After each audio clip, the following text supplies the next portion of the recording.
Alors, de retour dans la seconde partie d'Intégral Foot, toujours avec Xavier et Sacha sur la web radio Ville Lumière. Juste pour rappel des réseaux sociaux, vous pouvez nous retrouver donc sur Facebook Ville Lumière, sur YouTube Ville Lumière aussi, ou sur le site www.villelumière.paris, donc www.villelumière.paris. Et on est de retour donc dans cette deuxième partie pour le débat, ou c'est peut-être pas un débat déjà pour commencer, on va parler de l'envahissement du terrain qu'il y a eu dimanche dans le derby entre Lyon et l'AS Saint-Etienne. Alors, qu'est-ce que vous en avez pensé? C'est qui le fautif aujourd'hui? Faut-il condamner les supporters? Vous qui êtes, on va dire, Xavier, bon, vous ne voulez pas parler supporters pour changer. Bon, pas de chance aujourd'hui, tu vas commencer avec les supporters. Alors, cet envahissement de terrain, qu'est-ce qu'on peut dire dessus? Voilà. Moi, je vais laisser Xavier. Je laisse Xavier expliquer parce que moi je suis atterré.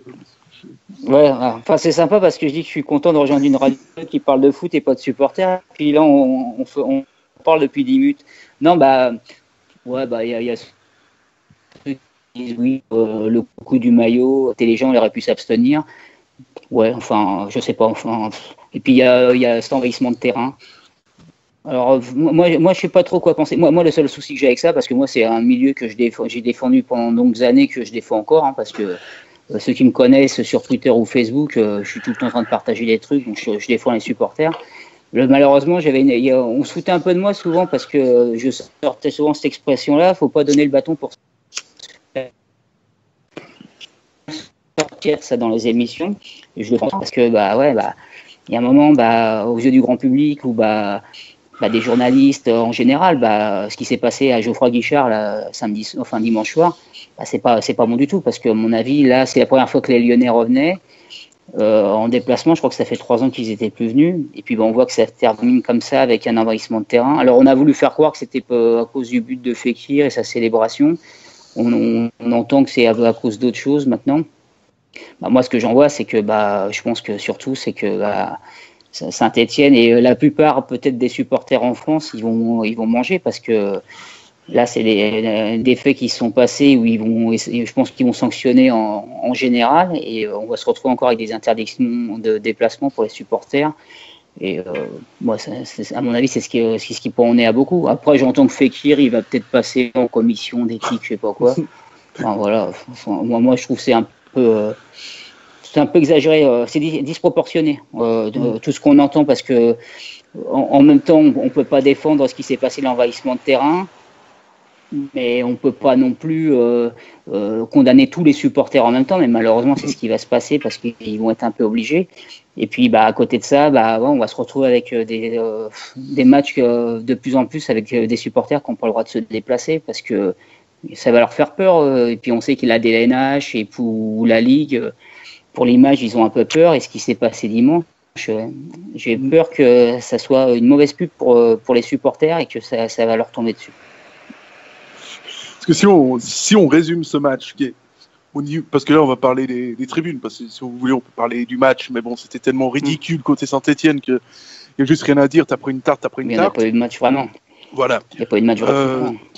Les supporters lyonnais peuvent enfin se déplacer. Et là on se dit, mais les mecs, enfin tu dis, mais surtout, faites rien, foutez pas la merde.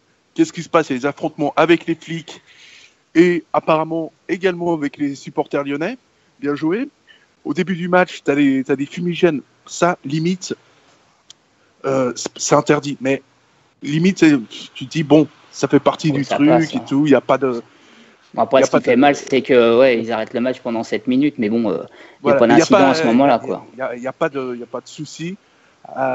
Mais bon, le fiasco continue. À la 56e minute, tu as une embrouille entre supporters stéphanois pour une histoire de tifo où ils sont pas loin de se foutre sur la gueule. Il y a l'envahissement de terrain. Et donc, résultat des bilan de l'affaire, en fait, c'est que le préfet a donc a annoncé que lui avait fait un effort. Il a dit, bon, je vais essayer de voir comment ça se passe avec les supporters, avec le déplacement des supporters lyonnais. Le résultat, c'est un fiasco monumental. Et comme disait Xavier, une fois encore, les principales victimes, ça va finalement pas être ceux qui ont foutu la merde ce soir-là. Ça va être, par exemple, le père de famille qui va en tribune voir son match avec son fils parce que son père faisait la même chose avec lui et que lui risque aussi de plus pouvoir juste vivre sa passion parce que lui, son truc, c'est d'aller à Geoffroy parce que c'est son club qui a une histoire, qui a fait cette fameuse finale contre le Bayern. T'as aussi ces mecs qui se déplacent parfois jusqu'au sud, qui viennent du sud de la France, qui viennent supporter Santé et qui là vont plus pouvoir assouvir leur passion. Ouais, mais alors bon, moi ce soir je suis un petit peu agacé. Ça sera pas pour tout le stade. Hein. Ça sera pas pour tout le stade, à mon avis. Tu peux avoir si t'as un huis clos, le partiel, mais pas huis clos total. Je pense que tu peux avoir un huis clos. C'est pas inenvisageable. Mais même celui qui est derrière les buts et qui a pas foutu la merde, il va être sanctionné.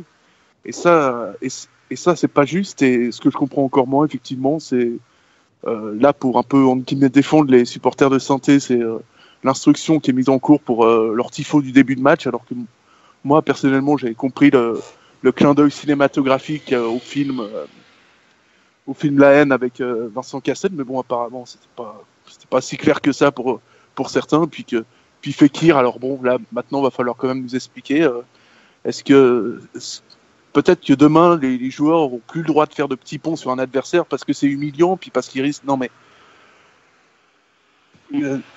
Fekir fait une célébration. Moi je pense qu'il n'a pas forcément besoin de la faire. Il l'a fait. Bon, mais derrière t'es pas obligé d'aller envahir le stade. Ce qui est un peu étrange, c'est que tous ces problèmes là d'envahissement de stade, ça se passe quand même très souvent avec l'OL, et t'as envie de te dire mais on pourrait juste, c'est vrai qu'il y aurait cette possibilité d'éviter ça. Ça n'excuse en rien le comportement des supporters de Santé, mais moi des fois il y a des trucs dans le football, ça me dépasse, et ce soir je suis dépassé. Et c'est quoi qui te dépasse, tu veux dire? C'est quoi? Le fait d'envahir le terrain, tu veux dire? C'est le fait de... Moi, je sais pas, j'ai un joueur qui vient fêter un but en face de moi en tribune. Moi, instinctivement, je vais pas aller lui foutre sur la gueule, par exemple, quoi. Non, mais de toute façon, c'est clair que dans un stade, tout le monde a des réactions différentes, et c'est sûr que, surtout, tu sais, quand tu as été supporter du PSG pendant de longues années, où tu prenais un peu des raclés, où on sautait un peu de toi quand tu sortais avec le maillot, tu es habitué un peu à faire ton autocritique ou à avoir de l'humour, l'autodérision. Et on réagit pas tous pareil. Ouais, ce qu'il y a, c'est qu'on se rend compte que le foot, la passion, des fois, ça peut rendre fou. Les mecs, il y en a certains qui ont pété les plombs, qui ont envahi le terrain. Moi, comme toi, je l'aurais jamais fait, je pense. Mais voilà, on réagit pas tous pareil. Et ça se trouve, il y en a certains qui ont envahi, après, qui vont regretter, ils vont se dire pourquoi j'ai fait ça. Et des fois, tu sais, avec la passion, tu fais un peu n'importe quoi. Et malheureusement, oui, comme tu disais, c'est que c'est tout le monde qui va en pâtir, parce que là, c'est sûr que les mecs, ils vont pas laisser passer ça. Et le préfet, en plus, qui dit, pour la première fois, on laissait les Lyonnais venir, il y a eu des incidents. Là, tu as compris en sous-entendu que les interdictions de déplacement ou les chocs avec les supporters adverses, et d'ailleurs, les Parisiens qui avaient conçu 48 heures avant seulement qu'ils ne pouvaient pas se déplacer à Marseille, ça va continuer, parce que tout ce qu'il y a à Lyon, Saint-Etienne, OM, PSG, à mon avis, là, ils vont pouvoir, même si il n'y a pas de risque, ils vont dire on préfère ne pas prendre de risque que de voir des débordements. Donc, c'est à 100% contre-productif avec le mouvement ultra. Et moi, je tiens juste à préciser un truc, c'est que toi comme moi, enfin, là je parle plus pour moi parce que je les ai bien déglingués, mais je suis pas contre le fait d'avoir des ultras. Je suis contre les comportements débiles. Et voilà, c'est vraiment regrettable ce qui s'est passé, mais voilà, c'est... De toute façon, il faut aussi dire une chose, c'est comme quand tu es supporter et qu'on parle de ton équipe, qu'on critique des joueurs comme toi quand tu as fait ce week-end là, avec ton tacle glissé. Tu peux être supporter d'une équipe et en parler en mal ou en bien, aimer un joueur ou pas aimer un joueur. C'est pas dramatique, chacun a le droit d'avoir son avis, surtout quand c'est dit d'une certaine façon. Il y a une façon de la dire, donc faut accepter la critique.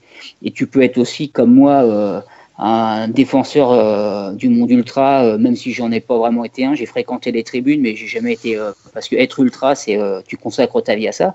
Et aussi pointer du doigt certaines erreurs où tu te dis bah voilà c'est pas comme tu dis contre-productif pour les supporters. Quand, le moindre petit débordement, ben ça va être pointé du doigt parce que quand l'image est pas bonne, et ben on te rate pas.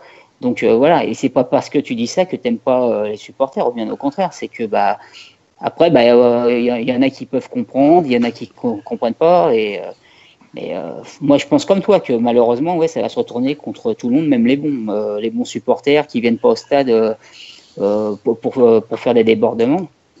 Mais malheureusement voilà, tu sais, on parle souvent des trains qui arrivent en retard et pas à l'heure. Et ben dans les médias là, ça va en parler je pense pendant toute la semaine. Et moi j'appréhende un peu la décision de la commission de discipline parce que je pense que ils vont prendre cher. Ouais, à mon avis, ouais, je pense. Et puis je pense que ça va se répercuter sur l'ensemble des grosses affiches qui vont suivre. Où ils vont prévenir. Mieux vaut prévenir que guérir, comme on dit. Les mecs ils vont l'appliquer ça. Ils vont faire se déplacer le moins possible de supporters, voire faire des parquages vides parce qu'ils ne vont plus prendre de risques. Même si là c'est peut-être pas avec les Lyonnais que c'était en cause, mais voilà, moi, je pense que ça l'envahissement. Puis quelques jours avant, en plus à Guimarães, comment ça s'est passé. Là, je pense que déjà qu'en France, ils ont un petit problème avec les supporters, ça va leur faire un petit peu peur. Même si ça ne sera pas de toute façon, ce qui s'est passé à Guimarães, c'est plus avec l'UEFA, à mon avis. Qui est plus sévère encore qu'en France, d'ailleurs, l'UEFA. L'UEFA, ils ne vont pas laisser passer non plus. Voilà, pour conclure, c'est simplement c'est dramatique parce que ces ambiances-là, les ambiances de derby, on en a besoin. On les aime, mais on les aime, mais on peut pas tout cautionner et voilà. Et puis aussi, il faut aussi dire une chose parce que moi, j'étais le premier à dire. Faut arrêter d'aseptiser les tribunes. On a besoin de l'ambiance dans les stades. C'est ça qu'on aime. Les joueurs aussi d'ailleurs. Mais il faut aussi arrêter aussi avec le coup de Fekir. Fekir, il n'est pas arrivé non plus devant une tribune en faisant un doigt ou un bras d'honneur. Il est venu, il a fait un truc qu'on a déjà vu en plus ailleurs. Et même en France, c'est déjà arrivé. Donc voilà, à un moment, les leçons de morale de dire oui, il n'aurait pas fallu faire ça. Honnêtement, je suis même pas sûr que c'est pour ça qu'il y a eu envahissement de terrain. Donc qu'ils arrêtent avec ce débat. Et si maintenant il faut marquer un but et tu retournes dans le rond central et tu baisses la tête, faut pas qu'ils exagèrent non plus. Il n'y a pas eu non plus provocation énorme de Fekir. Après, c'est sûr que moi, je suis supporter stéphanois, il fait ça devant ma tribune, il y a 5-0, j'ai un peu les croquettes, si tu vois ce que je veux dire.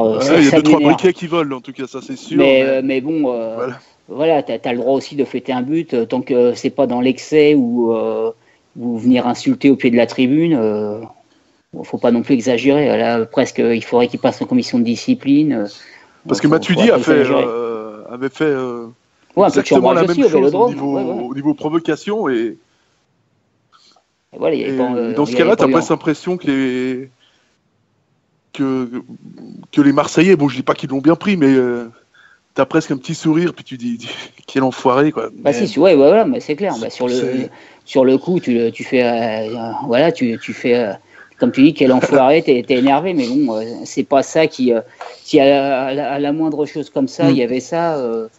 Moi, je pense vraiment pas que l'envahissement de terrain, et ça va sortir de plus en plus, parce qu'on voit de plus en plus qu'ils expliquent ce qui s'est passé. On va voir que Fekir, ça peut énerver, mais de là à dire c'est un geste répréhensible et qu'il faudrait qu'il soit sanctionné, suspendu, faut peut-être se raisonner un petit peu et pas non plus dire n'importe quoi sous le coup de l'émotion. On va vite en revenir aussi sur le cas de Layvin Kurzawa. On s'est fait insulter toute la semaine à cause de Sacha, à cause de son tacle glissé sur Kurzawa. On s'est fait insulter d'enculé, de footix. J'en passe, je vais pas tous les lire. On a reçu des dizaines de messages. Alors, selon toi, Xavier, je sais que tu voulais y revenir. Est-ce que Sacha y est allé trop fort? Est-ce que son avis était trop tranchant? Ou il aurait pas dû être peut-être dans l'excès un peu sur son avis? Déjà, moi, j'aurais nommé autrement cette séquence. J'aurais mis le tacle glissé, tacle à la gorge, comme je t'ai dit l'autre fois en off. Et non, mais bon, le souci qu'il y a, c'est que les gens, La plupart du temps, moi je suis bien placé pour en parler parce que bon, voilà, c'est pas pour me faire de la pub, mais j'étais pour PG Anderlecht en studio à RMC pendant le match. Et avec Roten, on était un peu en train de casser, critiquer un petit peu Kurzawa. Et il met un but, 2 buts, 3 buts. Et il y a un auditeur d'ailleurs qui a dit vous le cassez en attendant, il met 3 buts dans le match. Bon, on a le droit aussi d'être supporter et ne pas dire que du bien de son équipe ou des joueurs. Peut-être que après Sacha il a fait exprès dans le tacle glissé et il a forcé un peu les traits, il a fait un peu de provoque parce que moi c'est son style, on a tous son style. Moi j'aurais peut-être pas été aussi méchant que lui entre guillemets, mais je suis d'accord sur la plupart de ce qu'il a dit. Oui, c'est vrai que Kurzawa, malheureusement c'est un joueur qui s'y prend peut-être mal. Moi, je étais d'accord avec ce que j'ai entendu de Dugarry qui disait qu'il a peut-être besoin d'être un peu conseillé, qu'on lui fasse comprendre certaines choses parce qu'il a l'impression que la terre entière lui en veut, d'où le chute là. Mais peut-être que certaines critiques qu'il prend, elles sont peut-être justifiées. C'est pas toujours c'est pas les autres qui sont toujours dans la faute ou dans l'erreur. Peut-être qu'il y a des gens qui sont un peu durs avec lui, mais peut-être aussi que c'est à lui de se remettre un peu en question sur certaines choses. Et puis le fait que on critique défensivement, c'est pas la sécurité sociale comme on peut dire vulgairement des fois. Voilà, c'est ça. C'est pas non plus un tocard, un mauvais joueur. On est d'accord là-dessus. Après, il a des errances défensivement qui font un peu peur aux supporters parfois. Après, le fait de te traiter de footix, je vois pas pourquoi. En quoi c'est footix de critiquer un joueur. On a le droit d'apprécier un joueur et on a le droit de pas l'apprécier aussi. Tant qu'on reste correct, je vois pas le débat. Ça c'est un peu c'est le drame du supporterisme qui est beaucoup trop présent en France. C'est que dès que tu t'écartes un petit peu des clous, tu te fais copieusement insulter, comme j'ai été copieusement insulté et je le savais de toute façon avant de faire la chronique. Maintenant, moi je veux bien que les mecs ils me disent oui mais Kurzawa c'était dur machin. Je suis dur et ça fait depuis 1 année et demie qu'il fait plus rien, qu'il fait pas un centre, qu'il est incapable de défendre, que même contre le Luxembourg il réussit pas un seul centre. À partir de là, c'est pas moi qui suis cruel, c'est ses performances qui sont cruelles. Et c'est pareil avec Patrice Evra, parce que finalement entre les deux au niveau de la médiocrité, il y a match nul.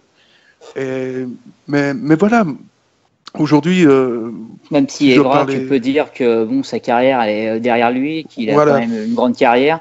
Après on peut pas comparer non plus son geste qu'il a fait là, quand il marque le but, le chute, on peut dire c'est malvenu parce qu'il aurait mieux fait de profiter quand il a mis son but plutôt que de faire ça. Après chacun fait de son but comme il en a envie.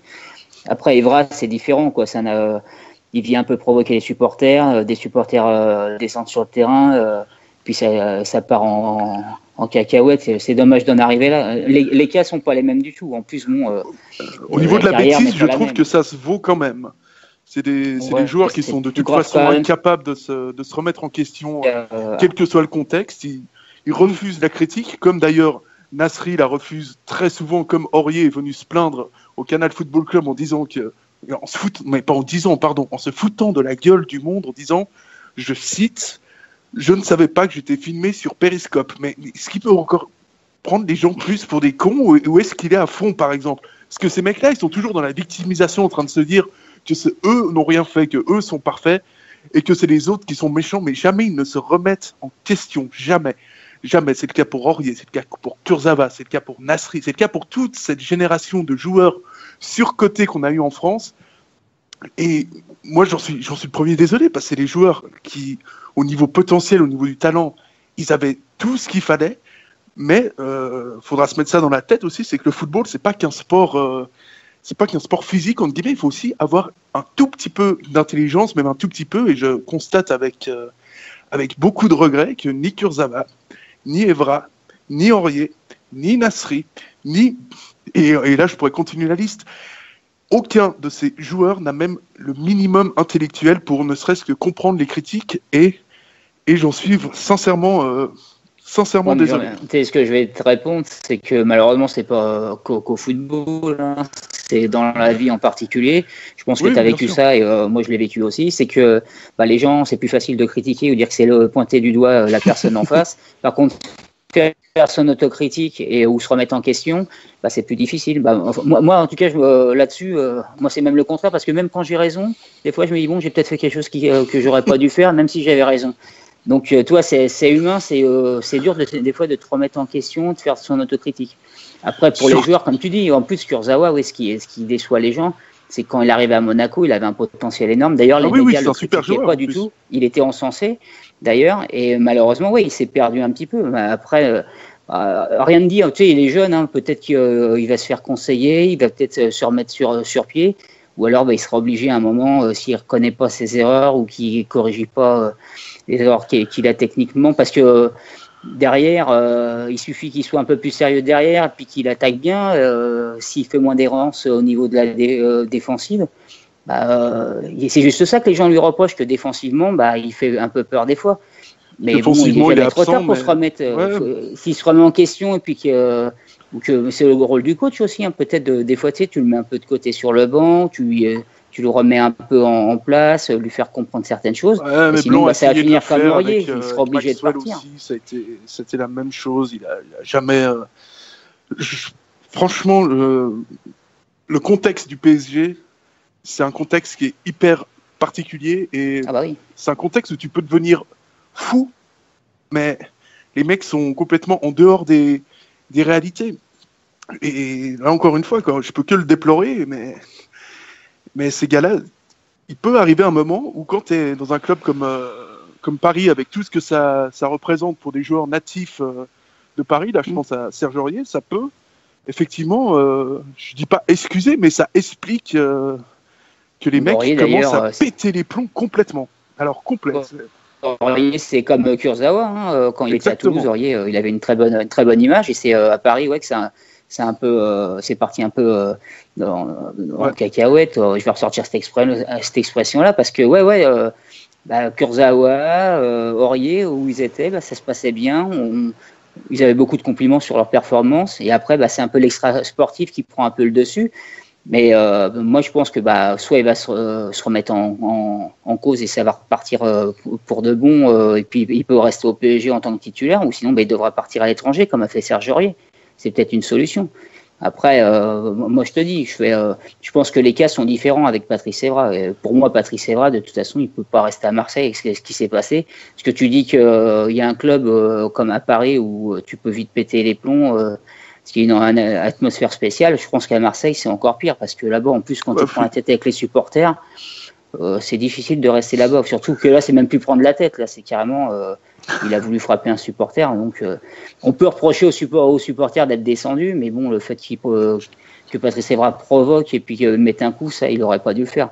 Après, bon, il y a le fait des supporters, enfin, quelques supporters qui sont descendus pour s'opposer à lui. Bon, ils n'auraient pas dû le faire, ça c'est sûr, mais lui, il aurait dû garder son calme. C'est ça que j'ai pas compris. Surtout lui, qui est un joueur d'expérience.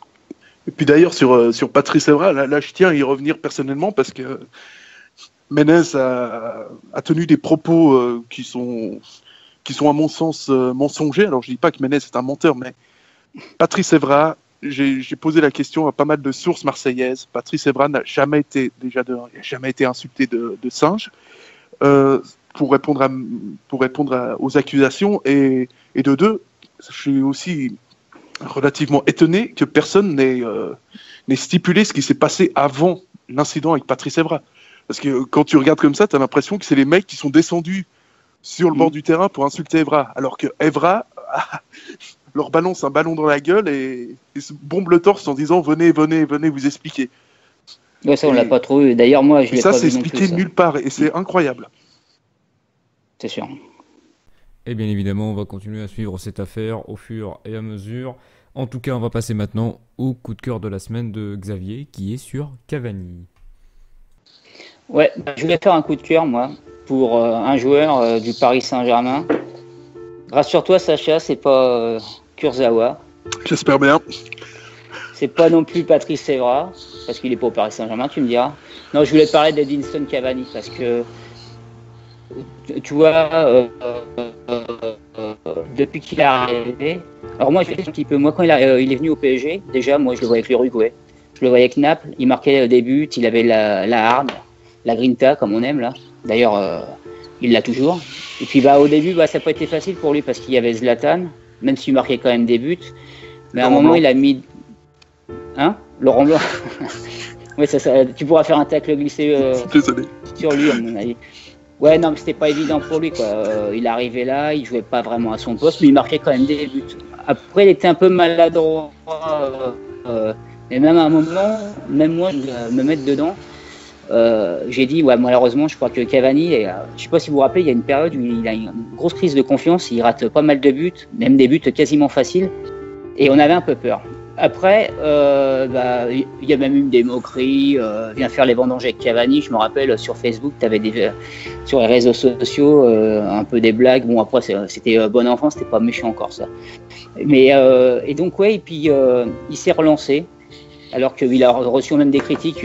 Encore des supporters, je veux bien, tu vois, parce que bon, des fois, t'es supporter, tu dis les choses un peu. Tu vis les choses d'une telle manière que des fois, tu dis ouais, j'aurais pas dû dire ça il y a quelques temps, et puis j'ai changé d'avis. Il y a quand même des spécialistes qui l'ont un peu cartonné, hein, en disant carrément que c'était pas un grand attaquant, faisant même des comparaisons avec Zlatan, qu'il n'arrivera jamais à mettre des buts. Jouer battrait le record de Zlatan, on en parlera. Ouais, ou même oui, par rapport à Gomis. Déjà la comparaison, je sais pas comment tu peux faire la comparaison entre les deux, même si les deux sont des grands Gomis est un grand attaquant et lui aussi Cavani, mais bon, moi je mets Cavani largement au-dessus quand même, hein, sans vexer les supporters de Bafé Gomis. Et donc maintenant, là ça s'est inversé. En plus, à un moment on peut se dire, il voit arriver Neymar, il voit arriver Mbappé. Est-ce qu'il va pas être mis de côté? Parce que les supporters, il y a une enflammade directe pour Neymar qui arrive comme la grande star. Et puis Mbappé, c'est l'avenir, quoi. Le grand joueur français, le grand avenir. Il y en a qui te l'annoncent déjà comme un ballon d'or. Même si ça, on verra ça par la suite. Et puis Cavani, tu vois qu'il continue à enquiller les buts. Il enquille les buts. On se rappelle, tu avais le record de Paoletta. On se disait, est-ce qu'il sera battu un jour? Bon, Zlatan, il l'a battu. Et puis Cavani, à mon avis, il va le battre dans pas très longtemps. C'est un joueur qui est exemplaire sur le terrain, parce que c'est ça qu'il faut dire aussi. Même quand il n'était pas bon, qu'il ratait des buts tout faciles, même s'il marquait quand même beaucoup de buts, hein, faut le rappeler toujours, c'est important de le rappeler. Et il défendait comme un mort de faim. Il venait, il descendait, il taclait, il faisait du boulot défensif que peu d'attaquants font en général, que tu vois rarement, tout en marquant des buts. Et puis maintenant, il fait toujours pareil, mais il enquille les buts, il a repris une confiance énorme. Et puis l'exemple parfait, c'est ce qui s'est passé au Vélodrome, où l'équipe, le Paris se fait marcher dessus quand même, on fait pas un bon match là-bas. Tu te dis, l'OM va battre le PSG, ça faisait combien, 7 ans je crois qu'ils n'avaient pas battu le PSG? Oui, c'est ça. Voilà. Et puis t'as Neymar donc qui prend le rouge, t'as Cavani qui tire le coup franc. Est-ce que on saura jamais si Neymar était sur le terrain, s'il aurait tiré le coup franc ou s'il l'aurait laissé à Cavani? Puis Cavani qui te met ce but à la 94e minute, quoi. Enfin, juste avant le coup de sifflet final. Et depuis, j'ai l'impression que, parce qu'il y a une période où ces dernières semaines, on aime, voilà, Cavani, il est respecté, il est aimé, mais c'était pas non plus le joueur idolâtré, où on scande son nom, où tout le monde se lève quand il rentre au stade ou quand il sort. Et j'ai l'impression que justement ce but, ça a réveillé tout le monde. De la qualité de ce joueur, du buteur que c'est, du respect qu'il inspire, et que là j'ai vu les quelques matchs au Parc des Princes où là ça scande son nom, ça se lève pour lui, ça lui fait des standing ovations. J'ai l'impression que maintenant tout le monde est unanime pour dire que c'est un grand attaquant, et puis que moi je suis content pour lui parce que je pense qu'il a eu des périodes pas faciles à Paris depuis qu'il est arrivé, et il a dû se poser des questions à une période et finalement il a trouvé sa place. Et de toute façon, maintenant il n'a plus rien à prouver, que c'est un grand attaquant. Après, tu pourras toujours me dire, à mon avis, Sacha, tu aimerais torquer. Oui, mais on verra ça s'il arrive à faire passer un cap au PSG en 8e, en quart, en demi. Mais non, mais tu vois, c'est ça qu'on peut lui reprocher. Est-ce qu'il sera le joueur qui fait gagner quand même certains fonds? Mais en tout cas, pour moi, c'est un joueur exemplaire, et moi, c'est un joueur que j'aime beaucoup, en tout cas. Je vais répondre, puisque je suis personnellement attaqué. Non, mais Moi, il y a plusieurs points. Je trouve que cet hommage est très vibrant, très joli. Il y a plusieurs points. Déjà, Cavani, pour moi, en Ligue des Champions, pour appuyer ce que dit Xavier, à Barcelone, quand toute l'équipe coule et quand toute l'équipe est à la limite du ridicule, il y a un mec qui sort la tête de l'eau et qui marque et qui dit « Mais les mecs, on va se qualifier, on est quand même le PSG, on va se qualifier, c'est Cavani. » Voilà, à Marseille, pareil. Hein. Tu portes des Neymar, des Mbappé qui essayent de faire des différences individuelles, il y a un mec qui te sauve, c'est Cavani. En Ligue des Champions, il est quasiment tout le temps décisif. Il a été décisif à Barcelone, contre le Barça au match aller au Parc, contre Chelsea, décisif également l'année d'avant. Et ce mec, ce qui est absolument incroyable, c'est que ce type a un mental de... Je sais pas ce qu'il a comme mental, mais c'est quelque chose d'incroyable parce que j'ai dit pendant ton coup de cœur que justement il y avait un entraîneur au PSG qui l'avait mis ailier droit. Je pense que c'était à peu près une des pires idées que j'ai qui m'ait été donnée de voir. Peut-être juste après celle de recruter Sousa et Everton. Je pense que c'est pas loin derrière. Cavani, c'est un attaquant de surface. Et en plus, quand il a la confiance, le mec, actuellement, Cavani, tu lui mets un ballon dans la surface, c'est au fond. Peu importe la position, peu importe.